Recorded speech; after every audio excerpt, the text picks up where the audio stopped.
Las obras de Jonathan Edwards. Capítulo 10. En este capítulo escucharán relatos sobre disminución temporal de la atención religiosa. Carta al Sr. Bellamy. Gira misionera. Éxito en Leicester. El Sr. Hopkins se convierte en un miembro más de su familia. Las exitosas labores del Sr. Well en Northampton. La narrativa del Sr. Edwards sobre el avivamiento en Northampton, en 1740 al 1742. Pacto celebrado por la Iglesia.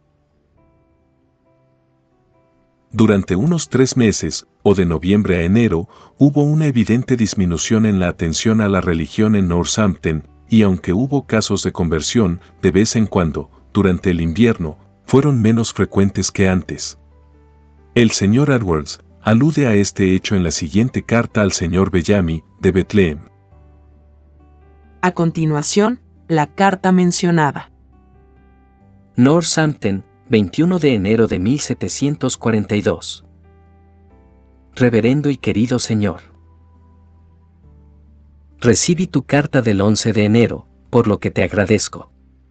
La religión, en esta y en las ciudades vecinas, últimamente ha estado en decadencia. Deseo sus oraciones para que Dios nos vivifique y nos reviva nuevamente, y particularmente, que Él me humille mucho, me perdone, me dé vida y me llene con su propia plenitud, y, si puede concordar con su voluntad, mejorarme como instrumento para revivir su obra. El año pasado se realizó aquí el trabajo más maravilloso entre los niños, en comparación con lo que jamás se haya realizado. Dios ha parecido tomar casi por completo una nueva generación, que está surgiendo desde la última gran obra, hace 7 años. Ni la tierra ni el infierno pueden obstaculizar su obra que se está llevando a cabo en el país. Cristo triunfa gloriosamente en este día. Probablemente usted ya haya oído hablar de las grandes y maravillosas cosas que se han producido últimamente en Portsmouth, la ciudad principal de New Hampshire. También están apareciendo grandes cosas en Ipswich y Newbury, las 2 ciudades más grandes de esta provincia, excepto Boston, y en varias otras ciudades más allá de Boston y algunas ciudades más cercanas. Por lo que puedo entender, la obra de Dios es mayor hoy en la tierra que en cualquier otro momento. O, que nos hace, con corazones exultantes, aceptar darle gloria a aquel que así avanza en el carro de su salvación, venciendo y para vencer, y orar fervientemente, para que ahora el sol de justicia salga como un novio, regocijándose como un gigante, para correr su carrera de un extremo al otro de los cielos, para que nada quede oculto a su luz y calor. No es probable que pueda asistir a su reunión en Guildford. Últimamente me he alejado mucho de mi gente, y no sé si debo dejarlos nuevamente la próxima semana, por aproximadamente 15 días, ya que fui llamado a Leicester, una ciudad a mitad de camino de Boston, donde se realizó una gran obra de la gracia, y que ha comenzado recientemente, y probablemente poco después iré a otro lugar, y teniendo en este momento algunos asuntos extraordinarios que atender en casa. Oro para que Cristo, nuestro buen pastor, esté con vosotros, os dirija, os fortalezca y bendiga grandemente. Estimado Señor, no tengo ninguno de esos libros de los que me hablas para vender. Tengo únicamente unos pocos, pero con la intención de enviar a algunos de mis amigos. Ya le envié uno de mis sermones de New Haven, del Sr. XX. Sin embargo, estoy incluyendo otro, que deseo que se lo entregue al Sr. Mills, si no lo tiene, pero si lo tiene, deséchalo donde creas que será más beneficioso. También envié uno de esos sermones que prediqué en Enfield. En cuanto al otro, solo tengo únicamente uno. Tu querido, afectuoso e indigno hermano y compañero de trabajo, Jonathan Edwards.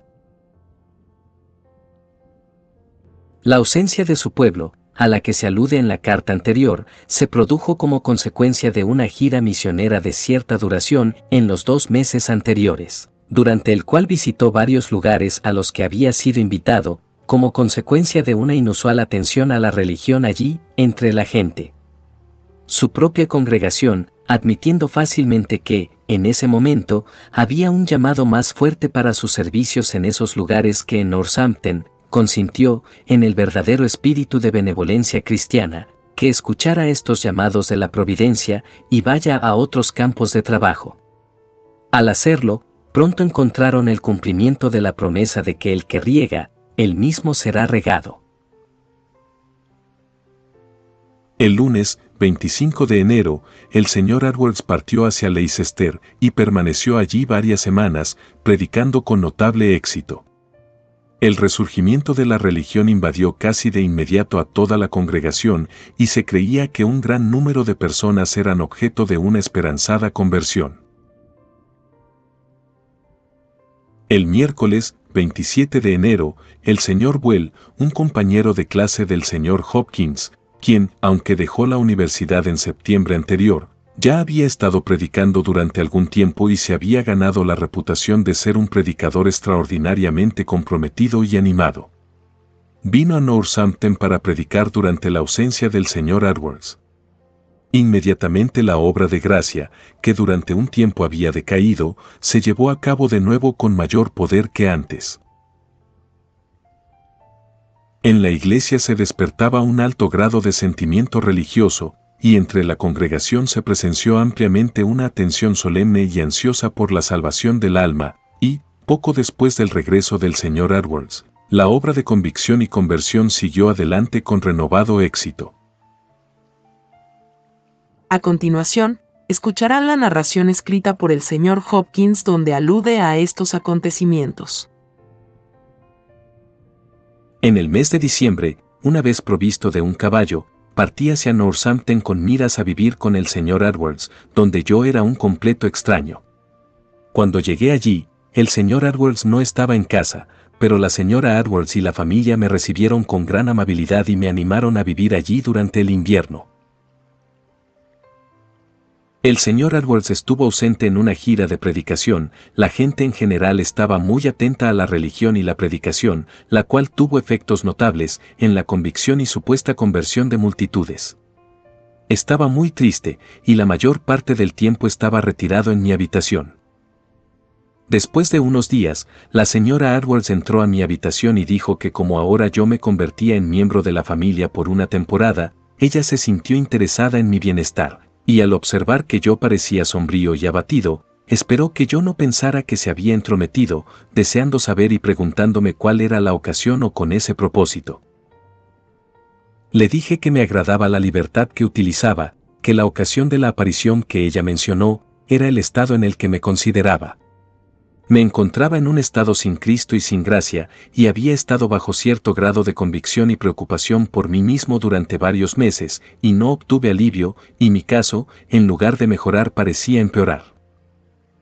Luego de lo cual entablamos una conversación libre, y en general me dijo que ella estaba orando por mí desde que había estado en la familia, y que confiaba en que yo recibiría luz y consuelo, y no dudaba de que Dios aún tenía la intención de hacer grandes cosas por mí. La religión estaba ahora en un punto bajo en Northampton en comparación de lo que había estado últimamente y de lo que parecía estar en las ciudades vecinas y en Nueva Inglaterra en general. En el mes de enero, el señor Well, mi compañero de clase, llegó a Northampton, habiendo comenzado a predicar celosamente el Evangelio, y fue el medio para revivir en gran medida al pueblo con celo en la religión. Predicó todos los días, y a veces 2 veces al día en público, ya que el señor Edwards estaba fuera de la ciudad y predicaba en pueblos distantes. Los cristianos profesantes parecieron grandemente avivados y consolados, y varios estaban bajo el sentido de condenación, y creo que hubo algunos nuevos esperanzados conversos. Después de que el señor Well estuvo en Northampton 1 o 2 semanas, emprendió una gira hacia Boston. Fin del texto. Habiendo aludido así al estado religioso de Northampton en este periodo, en la medida en que fue necesario para mostrar el orden y la conexión de los acontecimientos, procedemos ahora a dar el propio relato del señor Edwards sobre el resurgimiento de la religión en esa ciudad, en 1740 a 1742, tal como lo comunicó en una carta a un ministro de Boston.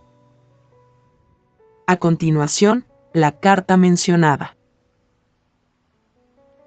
Northampton, 12 de diciembre de 1743. Reverendo y querido Señor. Desde la gran obra de Dios que se realizó aquí hace unos 9 años, ha habido una alteración grande y duradera en este pueblo, en muchos aspectos. Se ha mantenido mucha más religión en la ciudad, entre todo tipo de personas, en ejercicios religiosos y en la conversación común. Ha habido gran alteración entre la juventud del pueblo, respecto a las fiestas, parrandas, los juegos de entretenimiento, la conversación profana, las vulgaridades y las canciones lascivas.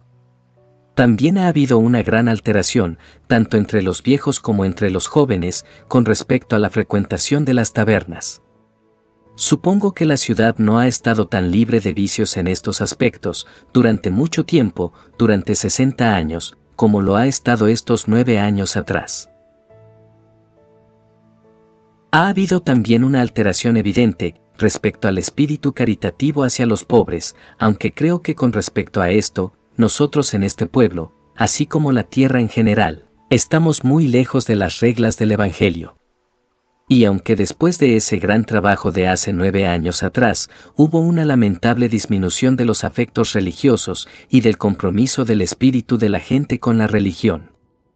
Sin embargo, muchas sociedades de oración y culto social se mantuvieron todo el tiempo, y hubo algunos pocos casos de despertar y profunda preocupación por las cosas del otro mundo, incluso en los tiempos más muertos. En el año 1740, en la primavera anterior a la llegada del señor Whitefield a esta ciudad, se produjo una alteración visible. Había más seriedad y conversación religiosa, especialmente entre los jóvenes. Aquellas cosas que eran de mala tendencia entre ellos fueron evitadas, y era muy frecuente que las personas consultaran a su ministro sobre la salvación de sus almas, y en algunas personas en particular apareció una gran atención por esa época. Y así continuó, hasta que el señor Whitefield llegó a la ciudad, lo cual fue aproximadamente a mediados del mes de octubre siguiente.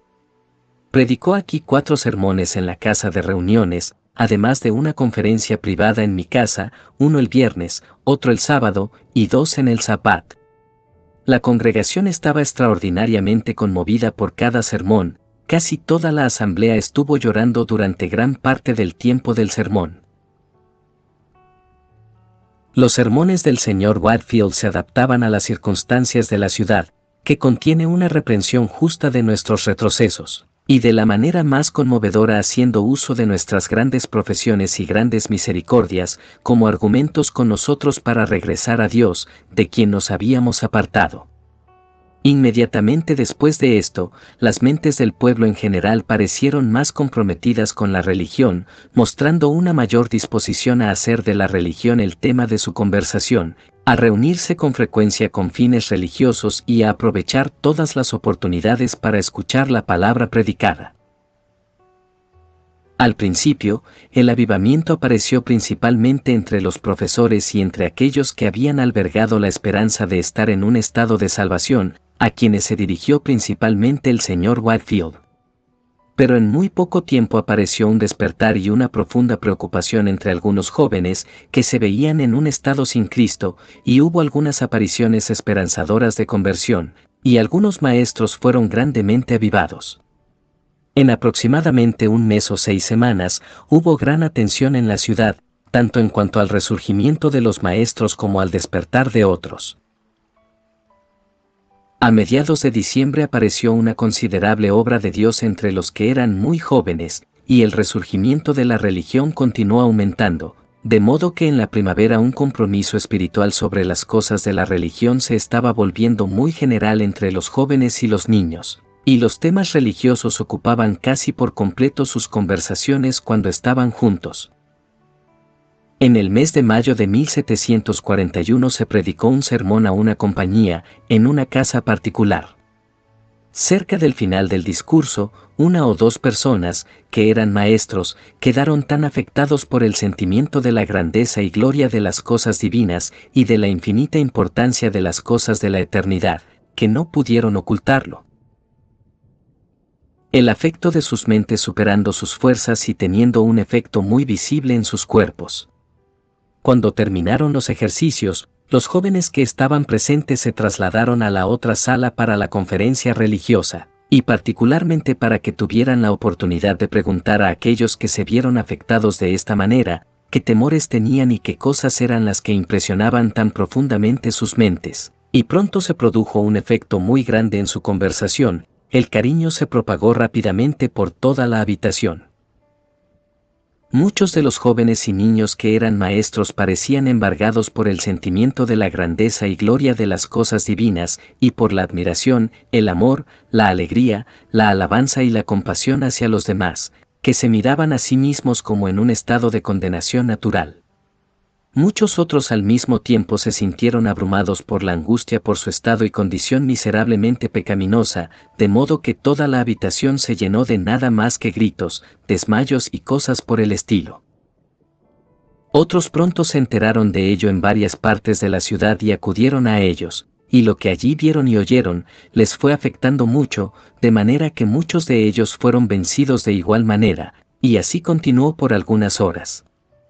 En ese tiempo se dedicaron a orar, cantar, aconsejar y conferenciar. Parecía haber un consiguiente efecto feliz de ese encuentro, para varias personas en particular y para el estado de la religión en la ciudad en general. Después de esto, hubo reuniones de vez en cuando, a las que asistían personas similares.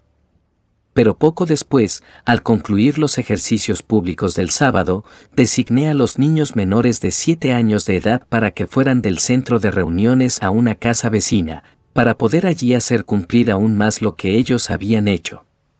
Lo había escuchado en público y tal vez le diera algunos consejos adecuados para su edad. Los niños en general estuvieron allí muy afectados por las advertencias y consejos que se les dieron, muchos sumamente abrumados. La habitación se llenó de criaturas, y cuando fueron despedidos, casi todos se fueron a sus casas gritando por las calles, por todas partes del pueblo. Apariciones similares asistieron a varias reuniones de niños de este tipo que fueron designadas. Pero por lo que siguió, sus afectos parecieron ser de una naturaleza muy diferente, en muchos en realidad parecían afectos infantiles, y en 1 o 2 días quedaron como estaban antes. Otros quedaron profundamente impresionados, sus convicciones se apoderaron de ellos y permanecieron en ellos, y hubo algunos que de una reunión a otra, que parecieron extraordinariamente afectados durante algún tiempo sin ningún propósito, sus afectos desaparecieron paulatinamente, pero después se apoderaron de ellos convicciones duraderas, y sus afectos se volvieron constantes. A mediados del verano convoqué a mi casa a los jóvenes comulgantes, de 16 a 26 años, que resultó ser un encuentro muy feliz. Muchos parecieron verse afectados en gran medida y muy agradablemente por esos puntos de vista que excitaban humildad, autocondena, aborrecimiento de sí mismo, amor y alegría. Muchos se desmayaron bajo estos afectos. Ese verano tuvimos varias reuniones de jóvenes a los que asistieron personas con apariencias similares. Fue en ese tiempo cuando comenzaron a haber clamores en el centro de reuniones, lo cual varias veces ocasionó que muchos miembros de la congregación permanecieran en la casa después de terminados los servicios públicos, para conferenciar con aquellos que parecían estar abrumados por convicciones y afectos religiosos, lo que se encontró que tendía mucho a la propagación de sus impresiones causando efectos sobre muchos con resultados duraderos. La conferencia se unía, en estos momentos, comúnmente con oración y canto. En el verano y en otoño, los niños de diversas partes de la ciudad celebraban reuniones religiosas a solas, para orar, a veces acompañados de ayuno, donde muchos de ellos parecieron verse grande y apropiadamente afectados, y espero que algunos de ellos hayan sido trabajados de manera salvadora. Los meses de agosto y septiembre fueron los más notables de este año, por las apariencias de convicción y conversión de los pecadores, y grandes avivamientos, vivificaciones y consuelos de los maestros, y por los extraordinarios efectos externos de estas cosas. Era cosa muy frecuente ver una casa llena de clamores, desmayos, convulsiones y cosas semejantes, tanto de angustia como también de admiración y alegría. No era costumbre aquí celebrar reuniones toda la noche, como en algunos lugares, ni era común continuarlas hasta bien entrada la noche, pero ocurría con mucha frecuencia que había algunos que estaban tan afectados, y sus cuerpos tan vencidos, que no podían volver a casa, sino que se veían obligados a quedarse toda la noche donde estaban. Que yo sepa, no hubo diferencia con respecto a estos efectos extraordinarios en las reuniones nocturnas y diurnas. Las reuniones en las que estos efectos aparecían por la noche iniciaban comúnmente de día, acompañado de sus efectos extraordinarios, y continuaban así por la noche. Algunas reuniones han sido muy notables por sus efectos tan extraordinarios que comenzaron y terminaron durante el día. Hubo una apariencia de un progreso glorioso de la obra de Dios en los corazones de los pecadores, en convicción y conversión, en este verano y el otoño, y creo que tenemos razones para esperar que un gran número de ellos fueron llevados de manera salvadora a Cristo. Pero esto era notable, la obra del bien en sus influencias de esta naturaleza parecía recaer casi por completo sobre una nueva generación. Aquellos que no habían alcanzado años de discreción en esa maravillosa temporada, hace 9 años atrás, niños, o aquellos que entonces eran niños.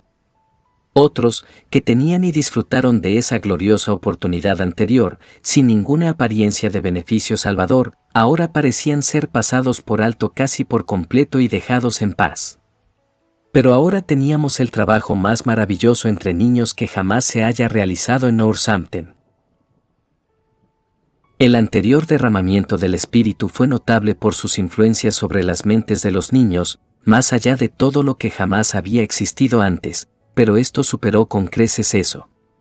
De hecho, en cuanto a las influencias en las mentes de los profesores, este trabajo no se limitó en modo alguno a una nueva generación. Gran cantidad de todas las edades participaron de él, pero, sin embargo, a este respecto, era más general entre los que eran jóvenes. Muchos, que anteriormente habían sido afectados, y en el tiempo de nuestra declinación habían caído en decadencia, y en gran medida habían abandonado a Dios e ido tras el mundo, ahora pasaban bajo una nueva obra muy notable del Espíritu de Dios como si hubieran sido objeto de una segunda conversión. Primero fueron conducidos al desierto y tuvieron una obra de convicción, obteniendo así un convencimiento mucho más profundo que nunca sobre los pecados, tanto de la naturaleza como de la práctica, aunque con algunas circunstancias nuevas y algo diferente en el tipo de convicción de algunos, con gran angustia, más allá de lo que habían sentido antes de su primera conversión. Bajo estas convicciones, estaban entusiasmados por luchar por la salvación, y el reino de los cielos sufrió violencia por parte de algunos de ellos, de una manera mucho más notable que antes. Y después de grandes convicciones y humillaciones, y de agonizar con Dios, descubrieron a Cristo nuevamente, como un Salvador todo suficiente en las glorias de su gracia. Y de una manera mucho más clara que antes, y con mayor humildad, vaciamiento de sí mismo y quebrantamiento de corazón. Así también como un gozo más puro y elevado, con mayores deseos de santidad de vida, pero con mayor desconfianza en sí mismos y desconfianza de sus corazones traidores. Una circunstancia en la que esta obra difería de la que se había realizado en las ciudades, 5 o 6 años antes, era que las conversiones se realizaban con frecuencia de manera más sensata y visible. Las impresiones más fuertes y más manifiestas por sus pertenencias externas. El progreso del Espíritu de Dios en convicción, de paso a paso, más evidente, y el paso de un estado a otro, más sensible y sencillo, para que, en muchos casos, pudiera ser como lo vieron los transeúntes. La temporada anterior había sido muy notable en este sentido, más allá de lo que había sido antes, pero esto es más notable que eso. Y en esta época, estas conversiones aparentes o visibles, si así puedo llamarlas, se producían con mayor frecuencia en presencia de otros, en reuniones religiosas, donde las apariencias de lo que se obraba en el corazón caían bajo observación pública. Después de septiembre de 1741, pareció haber cierta degradación de estas extraordinarias apariciones, sin embargo, no cesaron por completo, pero hubo algo de ellas, de vez en cuando, durante todo el invierno. A principios de febrero de 1742 llegó a este pueblo el señor Well. Luego estuve ausente de casa y seguí así hasta aproximadamente 15 días después. El señor Well predicó día tras día, casi todos los días, en el centro de reuniones. Le había dejado el libre uso de mi púlpito, habiendo oído hablar de su visita prevista antes de irme de casa. Casi todo el tiempo de los ejercicios religiosos lo pasaba con el pueblo, ya fuera en público o en privado, apretujándose el pueblo continuamente. Cuando llegó por primera vez, vinieron con él varios fieles, celosos del pueblo de Suffield, que permanecieron aquí durante algún tiempo. Las labores del señor Well tuvieron efectos muy extraordinarios. La gente estaba sumamente conmovida, clamando en gran número en la casa de reuniones, y una gran parte de la congregación comúnmente permanecía en la casa de Dios durante horas después del servicio público. Muchos también estaban sumamente conmovidos en reuniones privadas, donde estaba el señor Well. Casi toda la ciudad parecía estar en una gran y continua conmoción, día y noche, y de hecho había un gran renacimiento de la religión. Pero fue principalmente entre los profesores. Las apariencias de una obra de conversión no eran en absoluto tan grandes como lo habían sido el verano anterior. Cuando regresé a casa, encontré la ciudad en circunstancias muy extraordinarias, como en algunos aspectos, nunca antes la había visto. El señor Well continuó aquí 15 días o 3 semanas después de mi regreso.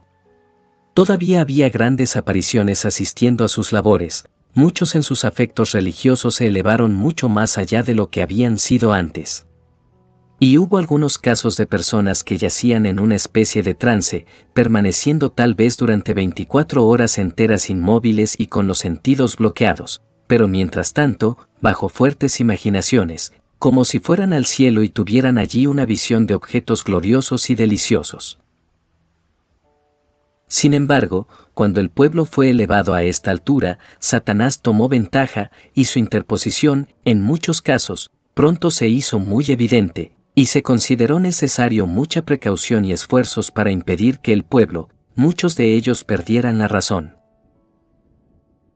En el mes de marzo conduje al pueblo a una solemne renovación pública de su pacto con Dios, para lo cual, habiendo hecho un borrador del pacto, lo propuse primero a algunos de los principales hombres de la Iglesia. Luego a las personas, en sus severas asociaciones religiosas en varios puntos del pueblo, luego a toda la congregación en público, y luego deposité una copia en manos de cada uno de los 4 diáconos, para que todos los que lo desearan pudieran acudir a ellos y tuvieran oportunidad de verlo y considerarlo. Entonces el pueblo en general, de los que tenían más de 14 años de edad, primero firmó el pacto con sus manos, y luego, en un día de ayuno y oración, todos juntos se presentaron delante del Señor en su casa, y poniéndose de pie, manifestaron solemnemente su consentimiento a ello, como su voto a Dios. A continuación, introduzco aquí la copia del pacto, celebrado y suscrito por el pueblo de Dios en Northampton, y reconocido ante Dios en su casa como su voto al Señor, y hecho un acto solemne de adoración pública, por la congregación en general que tenía más de 14 años de edad, en un día de ayuno y oración por la continuación y aumento de la misericordiosa presencia de Dios en ese lugar. 16 de marzo de 1742. Reconociendo la gran bondad de Dios para con nosotros, un pueblo pecador e indigno, en las benditas manifestaciones y frutos de su amable presencia en esta ciudad, tanto antes como últimamente, y particularmente en el muy tardío avivamiento espiritual, y adorando la gloriosa majestad, poder y gracia de Dios, manifestada en el presente maravilloso derramamiento de su Espíritu, en muchas partes de esta tierra, en este lugar, y lamentando nuestros pasados retrocesos y alejamientos ingratos de Dios. Y humildemente rogando a Dios que no se dé cuenta de nuestras iniquidades, sino que, por amor de Cristo, supere las montañas de nuestros pecados, nos visite con su salvación y continúe con las señales de su presencia con nosotros, y aún más gloriosamente derramando su bendito Espíritu sobre nosotros, y hacernos a todos partícipes de las bendiciones divinas que Él está otorgando en este día aquí y en muchas partes de esta tierra. Nos presentamos este día ante el Señor, para renunciar a nuestros malos caminos, quitamos nuestras abominaciones de delante de los ojos de Dios, y de común acuerdo, renovamos nuestros compromisos para buscar y servir a Dios. Y particularmente ahora, prometemos y hacemos votos solemnes al Señor de la siguiente manera. En todas nuestras conversaciones, preocupaciones y tratos con nuestro prójimo, respetaremos estrictamente las reglas de honestidad, justicia y rectitud, y no nos extralimitaremos ni defraudaremos a nuestro prójimo en ningún asunto, ya sea intencionalmente o por falta de voluntad, descuidarlo o insultarlo en cualquiera de sus bienes o derechos honestos. En toda nuestra comunicación tendremos respeto, no solo a nuestro propio interés, sino también al interés de nuestro prójimo, y nos esforzaremos cuidadosamente, en todo, por hacer a los demás lo que esperaríamos, o consideraríamos razonable, que nos hicieran a nosotros, si estuviéramos en su caso y ellos en el nuestro. Particularmente nos esforzaremos en pagar a cada uno lo que le corresponde, y nos cuidaremos de no dañar a nuestro prójimo y de darle justa causa de ofensa, al abstenernos voluntaria o negligentemente de pagar nuestras deudas honestamente adquiridas. Y en caso de que cualquiera de nosotros, tras un examen estricto de nuestra conducta pasada, tengamos conciencia de que de cualquier manera hemos perjudicado a cualquiera de nuestros vecinos en su estado exterior, no descansaremos hasta que lo hayamos hecho en la restitución, o dada esa satisfacción que exigen las reglas de equidad moral. O si en una búsqueda estricta e imparcial somos conscientes de nosotros mismos de que en cualquier otro aspecto hemos perjudicado considerablemente a nuestro prójimo, realmente nos esforzaremos por hacer lo que en nuestra conciencia suponemos que las reglas cristianas exigen para lograr una reparación del daño y eliminación del delito causado por ella.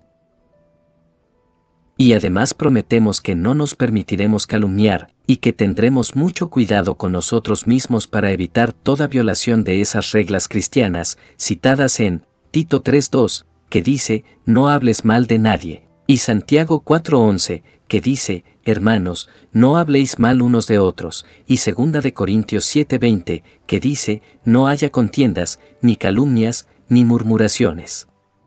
No solo no calumniaremos a nuestro prójimo, sino que tampoco alimentaremos un espíritu de amargura, mala voluntad o rencor secreto contra nuestro prójimo. No insistiremos en sus verdaderas faltas innecesariamente, y cuando no seamos llamados a ello, o por tal espíritu, hablar de sus fracasos y defectos con burla o con aire de desprecio. Prometemos que seremos muy cuidadosos para evitar hacer cualquier cosa a nuestro prójimo por un espíritu de venganza.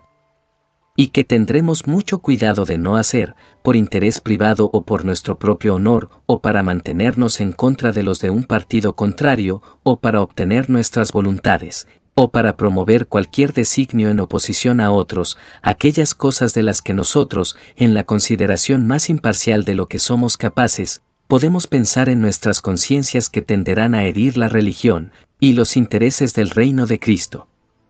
Y particularmente, que en la medida en que cualquiera de nosotros, por la divina providencia, tenga alguna influencia especial sobre los demás, para guiarlos en el manejo de los asuntos públicos, no haremos nuestra propia ganancia mundana, o honor, o interés en el afecto de los demás, o en obtener lo mejor de cualquiera de un partido. Y en la gestión de cualquier asunto público, donde quiera que haya diferencia de opiniones respecto de posesiones, privilegios, derechos o propiedades externas, no violaremos voluntariamente la justicia por intereses privados. Con el mayor rigor y vigilancia, evitaremos toda amargura, vehemencia y calor de espíritu no cristianos, sí, aunque nos consideremos perjudicados por una parte contraria. En el momento de la gestión de tales asuntos, cuidaremos especialmente de nosotros mismos, de nuestro espíritu y de nuestra lengua, para evitar toda injuria, reproche, reflexión amarga, juicio y ridiculización no cristiana de los demás, ya sea en reuniones públicas o en conversaciones privadas. Ya sea a la cara de los hombres o a sus espaldas, pero nos esforzaremos mucho, en lo que a nosotros respecta, para que todo se gestione con humildad, gentileza, tranquilidad y amor cristiano. Y además prometemos que no toleraremos el ejercicio de enemistad y mala voluntad, ni venganza en nuestro corazón, contra ninguno de nuestros vecinos. Y con frecuencia estaremos escudriñando y examinando estrictamente nuestro propio corazón con respecto a ese asunto. Y si alguno de nosotros descubre que guarda un viejo rencor secreto contra alguno de nuestros vecinos, no lo satisfaremos, sino que lo pasaremos por alto, y nos esforzaremos al máximo por erradicarlo, clamando a Dios por su ayuda.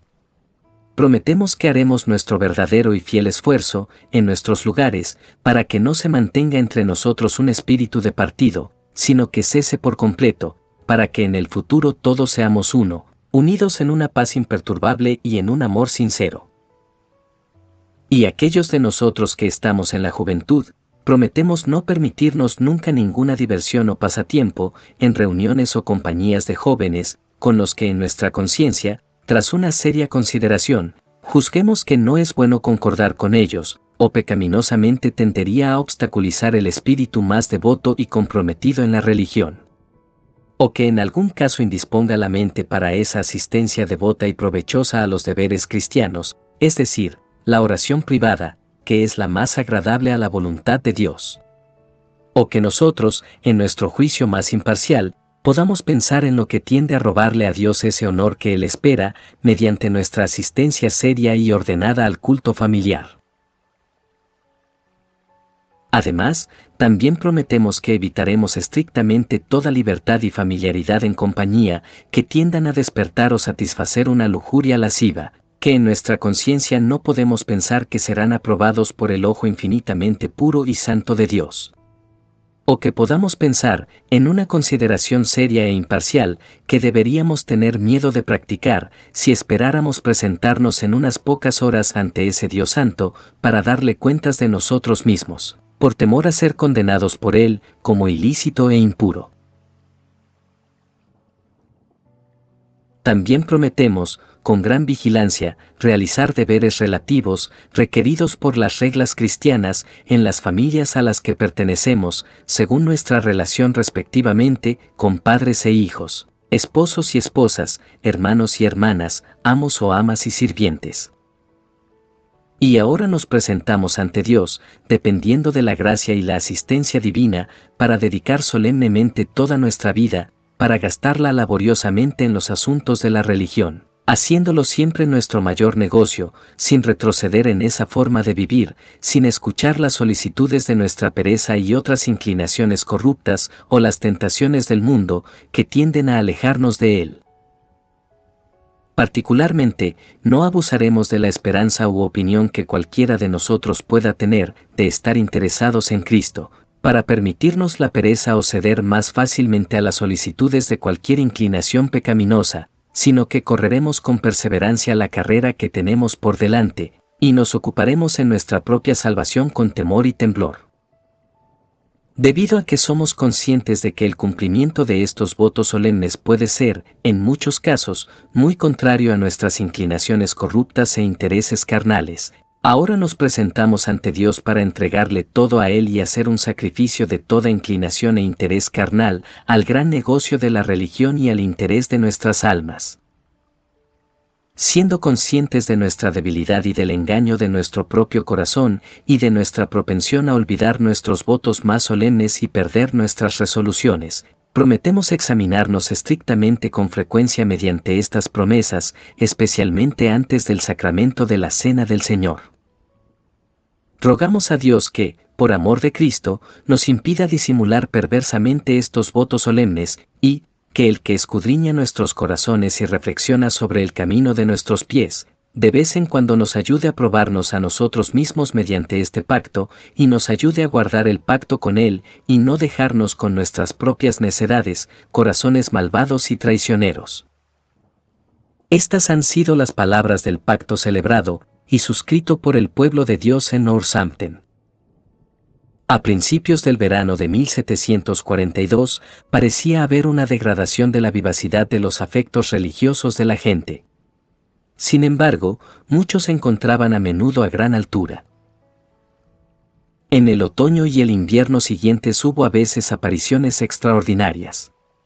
pero en general, el compromiso de la gente con la religión y la vivacidad de sus afectos han ido decayendo, y algunos de los jóvenes especialmente, han perdido vergonzosamente su vivacidad y vigor en la religión, y gran parte de la seriedad y solemnidad de su espíritu. No obstante, hay muchos que caminan como corresponde a los santos, y hasta el día de hoy hay un número considerable en la ciudad que parecen estar cerca de Dios, mantienen gran parte de la vida religiosa y disfrutan de muchas de las muestras y frutos sensibles de su graciosa presencia.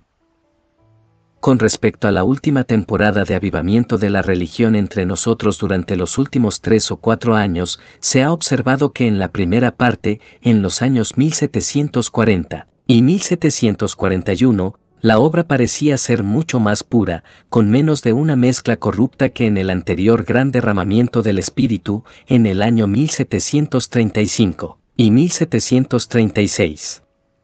Las personas parecían ser conscientes de sus errores pasados, y habían aprendido más de sus propios corazones, y la experiencia les había enseñado más acerca de la tendencia y las consecuencias de las cosas.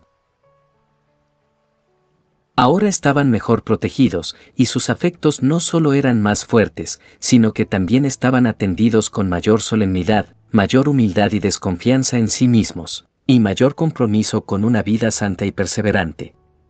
Además había menos errores de conducta. Pero en la última parte, en el año 1742, fue diferente. La obra continuó más pura hasta que fuimos infectados desde el extranjero. Nuestra gente oyó, y algunos de ellos vieron, la obra en otros lugares, donde había mayor visible conmoción que aquí, y las apariencias exteriores eran más extraordinarias. Estaban dispuestos a pensar que el trabajo en aquellos lugares superaba con creces el que había entre nosotros, y sus ojos estaban deslumbrados por la alta profesión y gran espectáculo que hacían algunos que venían aquí desde otros lugares. Consideraron que esas personas fueron mucho más allá de ellos en arrobamiento y emociones violentas de afectos, y un celo vehemente, y lo que llaman audacia por Cristo. Nuestra gente estaba dispuesta a pensar que se debía a logros mucho mayores en gracia e intimidad con el cielo.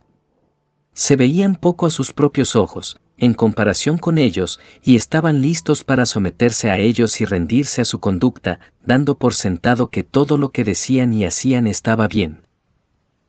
Estas cosas tuvieron una extraña influencia sobre la gente, y dieron a muchos de ellos una tintura profunda y desdichada, de la cual fue un trabajo duro y largo liberarlos, y de la cual algunos de ellos no están completamente liberados hasta el día de hoy.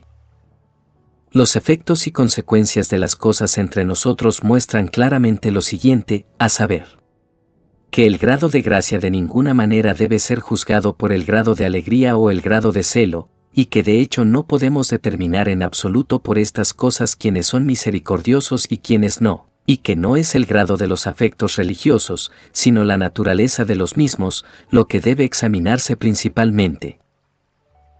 Algunos que han tenido grandes arrebatos de gozo, y se han llenado extraordinariamente, como dice la frase vulgar, y han tenido sus cuerpos vencidos, y que muy a menudo han manifestado mucho menos temperamento de cristianos en su conducta desde entonces que algunos otros que han estado quietos y no han hecho gran espectáculo exterior. Sin embargo, hay muchos otros que tienen alegrías y emociones mentales extraordinarias, con frecuentes grandes efectos en sus cuerpos, que se comportan con firmeza, como cristianos humildes, amables y eminentes. Es evidente que puede haber grandes afectos religiosos en los individuos, que en apariencia y manifestación pueden parecerse a los afectos de la gracia y tener los mismos efectos en sus cuerpos, pero están lejos de tener el mismo efecto en el temperamento de sus mentes y en el curso de sus vidas. Y de la misma manera, no hay nada más manifiesto, por lo que aparece entre nosotros, que el buen estado de los individuos no debe juzgarse principalmente por la exactitud de los pasos y el método de las experiencias en lo que se supone que es la primera conversión. Sin embargo, sí, hay que juzgar, por el espíritu que respira, el efecto producido sobre el temperamento del alma en el tiempo de la obra y el efecto que permanece después. Aunque ha habido muy pocos casos entre los profesores, entre nosotros, de lo que comúnmente se llama pecados escandalosos, que yo sepa, sin embargo, El temperamento que muestran algunos de ellos y el comportamiento que han tenido, junto con algunas cosas en la naturaleza y circunstancias de sus experiencias, me hacen temer mucho menos que haya un número considerable que lamentablemente se haya engañado a sí mismo. Aunque, por otra parte, hay un gran número cuyo temperamento y conversación son tales que confirman justamente la caridad de los demás hacia ellos, y no pocos, en cuya disposición y andar, hay amables apariencias de gracia eminente. Y a pesar de todas las mezclas corruptas que han habido en la última obra aquí, no solo quedan muchos frutos benditos, en personas particulares, sino también algunos buenos efectos sobre la ciudad en general. El espíritu de fiesta se ha calmado aún más.